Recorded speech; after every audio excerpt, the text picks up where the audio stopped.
Hey everybody, welcome back to my channel. I am so excited to tell you about the books that I read in the month of February. So let's get right into it. I've got Goodreads pulled up over to the side because I am someone who can never, for the life of me, not ever remember what I rated a book. So that's what that is for. And I've got my fun little drink. If you have not had Cheerwine, I don't know what to tell you. Genuinely, you have to try it. It's like cherry soda. I fear I cannot perfectly describe what Cheerwine is. It's amazing. If you've ever been to a cookout or anywhere in the South, chances are they offer Cheerwine. So try it next time you're there. Alrighty, I have my books right to the side, so without further ado, let's get into it. The first book that I read this month was Poison Study by Maria Snyder. I actually have this book at my house back in Kentucky, not with me. So I listened to the audiobook on Libby, which I actually really liked the narrator. I think the audiobook was done really well. My biggest complaint with this book was that the second and third book in the series are also at my house in Kentucky and not available on Libby. So I have kind of been suffering for the entire month of February waiting to get my hands on those other two books. So I'm really excited to hopefully get those sometime soon. But I rated it 4.5 stars. I really, really enjoyed it. I think if you're looking for like a fun fantasy that has like that YA romance subplot kind of feel, Poison Study is a great way to go. It's a 3-book series. It's absolutely fantastic. And it's that like kind of YA where you're like, yes, I know this is going to be fast-paced the whole time. And there's like some elements of predictability to it, but in the same way, it's like so unique. It doesn't feel like just the same recycled tropes over and over, which is great. Next, I read The Gulf by Rachel Cochran. I enjoyed it. I gave it 3 stars. It was pitched to me as more of a mystery, and while it definitely has more it has some mystery elements, I would definitely say it's more literary fiction. It's more introspective. It's more about like life and relationships and that kind of thing. So I think if I'd known that going into it, I probably would have picked it up when I was more in the mood for that kind of situation. But because I was like in the mood for a fast-paced mystery, it wasn't exactly what I was looking for at the time. And because I was in the mood for something fast-paced after that, I read Deep End by Ali Hazelwood, which I am not understanding the hate. I gave it 3 stars, again, just because I thought it was like okay. Definitely not my favorite Ali Hazelwood, but I don't think it deserves all the hate that it's getting. I think it definitely could have been shorter.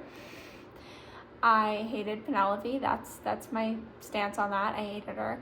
But I also really liked the way that the characters and their relationships developed. I think it was done really, really well. I enjoyed it.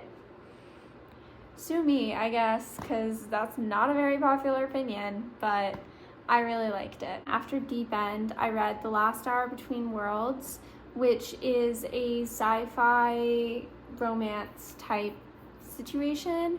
I felt like it was trying to do too much in one book, which is crazy because it's part of a series. Like literally the first book in a series. I feel like it was trying to do everything and set up everything all at once, and it was a lot for me personally. I think that like it was good, but I don't think it needed to be a series. I think you could have cut some of the introductory plot lines and it would have read a lot better. Personally, that's my personal opinion. So I gave it 3 stars.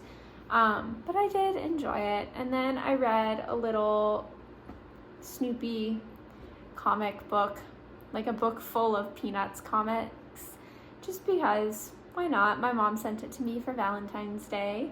And then the next book that I read was Green Teeth by Molly O'Neill. This was sent to me courtesy of Orbit, so thank you, Orbit. Same thing with The Last Hour Between Worlds. I really enjoyed Green Teeth. I think this was super fun, super cute. It's a cozy fantasy. I think I gave it 4 stars. I did. I gave it 4 stars. I really enjoyed Green Teeth. I think that there were elements of it that I didn't love because they didn't feel as cozy. And so I felt like sometimes the plot was a little too high stakes for a cozy fantasy, but I did really, really enjoy it. It's about this character named Jenny who lives in a lake, and she's like a type of fae. And yeah, she lives in the lake. And she meets this mortal witch who's thrown in the lake when her village tries to drown her, and they become friends. And then they team up with, I'm trying to remember what he is. They team up with something else, some other type of fae. I can't remember what he is right now. I think goblin, but I could be wrong. But they all 3 team up to basically save the world, which is crazy. They think they're just saving their town, and then they're like, oh wait, no, actually this could affect the whole world. And it was really fun, really cozy. I ended up listening to the audiobook on Libro FM. I really, really, really enjoyed it. I think it was really great. I would highly recommend if you are a fan of cozy fantasy at all whatsoever. And then I read The Infinite Horizon, which is a retelling of the Odyssey. I read it for class. Those are my thoughts. And then I read The Perfect Couple by Ellen Hilderbrand. This was my first book of hers that I'd ever read. I enjoyed it for sure. I was really mad at the ending, although I'm gonna start watching this show soon, and I've heard the show has a different ending, so I'm thinking I might end up liking that ending more, which is normally, like, that's not the norm for me. But I really didn't like this ending. It made me really mad. For a book if you've read The Perfect Couple, for a book this thick, that ending was ridiculous. And that's all I have to say on that. But besides that, I think I gave it 3 stars. Yeah. And then I read Remarkably Bright Creatures by Shelby Van Pelt. Sorry, I have all my books off to the side here and they're trying to topple. So I read Remarkably Bright Creatures. I really enjoyed this. It made me super emotional. I cried, I laughed, I smiled. Like, I really, really loved it. Remarkably Bright Creatures is about a giant Pacific octopus and some people that he kind of pulls into his orbit in his life in an aquarium. And you kind of get to know the people from their own perspectives as well as through the perspective of the octopus, whose name is Marcellus. I love Marcellus personally. I would die for him. Incredible. I really, really enjoyed Remarkably Bright Creatures. I think it was so well done. I almost gave this 5 stars for like my first 5-star of the year, but it just like didn't quite hit that emotional depth that I was looking for. But I'm a very picky reviewer, so maybe don't listen to me, I fear. Yeah. And then I read The Ashfire King by Chelsea Abdullah. I don't know if anyone else has, well, obviously other people have read it, but I don't know how popular the first book in the series, The Stardust Thief, is. Huge fan of The Stardust Thief. I loved it. I've been waiting for The Ashfire King for ages. So this is the second book in a planned trilogy. I really enjoyed it. I do think it kind of had a case of second book syndrome. So I don't think it's gonna be like, I don't think it was quite as good as the first book. I don't think it ended on quite as big of a cliffhanger, but like a lot of stuff happened that needed to happen in order to get us to like where we are in the third book, or where we're gonna be in the third book, I'm assuming. So yeah, that's kind of my stance on that. And then I read The Midnight Feast by Lucy Foley, and I gave that 4 stars as well. I really enjoyed The Midnight Feast. I thought it was good. I don't know, it was a thriller. It was good, it was fine, it did what it needed to do, kind of vibe. But I enjoyed it. And then I read 2 back-to-back memoirs because I was just like feeling them, I guess. So I read The Third Gilmore Girl by Kelly Bishop, which I really enjoyed.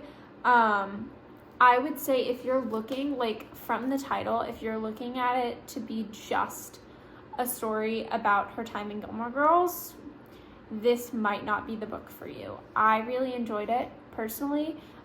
It's not just about her time in Gilmore Girls. I learned a lot about her as a person that I really enjoyed. I learned about Morgan Freeman, who apparently was a professional dancer, like early in his career. Kelly Bishop and Morgan Freeman danced together at the World's Fair in the 1960s. That's insane. Absolutely insane. So yeah, I really enjoyed the book, but I learned a lot about her and about other people who are just like, were performers in her day and age and all that kind of stuff, which I thought was really cool. And then I immediately followed that up by listening to Lauren Graham's autobiography, which is Talking as Fast as I Can. I really enjoyed it. I thought it was really well done. I'd read another book of Lauren Graham's before, but it was not a memoir. So getting to read her memoir was really cool. And yeah, those are all the books that I read in February. I ended February having started an autobiography about Lorne Michaels from Saturday Night Live, but those are all the books that I read in February. I read 13. I think it was a pretty good reading month for me in terms of both amount read and also how much I enjoyed them. So yeah, very exciting. And I cannot wait to share March with you all. I have spring break next week, so I will be reading a lot. I might do a little vlog situation, I'm not sure yet, but I will for sure be posting a video about just the books I read during spring break, because I will be in Florida for 9 days doing a lot of reading, so hopefully that'll be super fun to share with you all. And have a great week!